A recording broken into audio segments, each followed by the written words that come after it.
Hello everyone. Welcome back to movie munchings. ఇంతకన్నా ఘోరం ఎక్కడైనా చూడగలమా?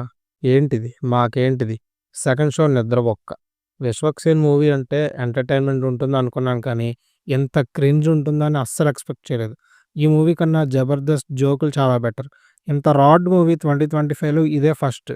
అసలు ఈ స్టోరీ విని ఎలా యాక్సెప్ట్ చేశాడో 'విశ్వక్ సేన్' అన్న అర్థం కావట్లేదు. ఏం రాడ్‌లో సినిమావో! వాలంటైన్స్ డేకి గట్టిగానే గుణపం దింపారు. సినిమా స్టోరీ ఏంటంటే బ్యూటీ పార్లర్ ఓనర్ అయిన సోను మోడల్ లైలాగా ఎందుకు మారాల్సి వచ్చింది? లైలాగా మారిన తర్వాత తను ఇరుక్కున్న ప్రాబ్లమ్ నుండి ఎలా బయటకు వచ్చాడు? అనేది స్టోరీ ప్లాట్. అసలు ఈ స్టోరీకి స్టోరీయే లేదు.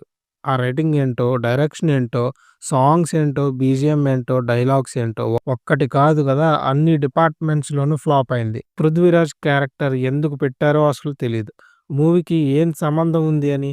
సరే అదలా ఉంచితే 'చిరంజీవి' గారి రిఫరెన్స్‌లు ఎందుకు భయ్యా అసలు? స్టోరీకి ఏ విధంగా రిలేట్ అయింది? ఇంత క్రింజ్ మూవీలో ఆయన రిఫరెన్స్‌లు అవసరమా? సినిమా స్టార్ట్ అయిన ఫస్ట్ షాట్ నుండి ఎండ్ టైటిల్స్ వరకు ఒకటే రాడ్. ఆ డైరెక్టర్ నేను క్రింజ్ మూవీనే తీస్తా అని కూర్చుని తీసినట్టుంది. ఒక్క సీన్‌లో కూడా ఇంట్రెస్ట్ రాలేదు. ఒక్క సీన్‌లో కూడా ఎమోషన్ లేదు. ఆ ఫ్లాష్ బ్యాక్‌కి అసలు కనెక్టే అవ్వలేదు. నన్ను అడిగితే వన్ టైమ్ వాచ్ కూడా కాదు. పూర్తిగా ఇగ్నోర్ కొట్టేయమని చెప్తా. ప్లీజ్ అన్నా, నీ నుండి నేను ఇలాంటి మూవీ అస్సలు ఎక్స్‌పెక్ట్ చేయలేదు. మళ్ళా నువ్వు 10 మినిట్స్ షార్ట్ ఫిల్మ్ తీయు అని మాత్రం అనకు. సరేనా? ఇంక మరి ఉంటాను నేను.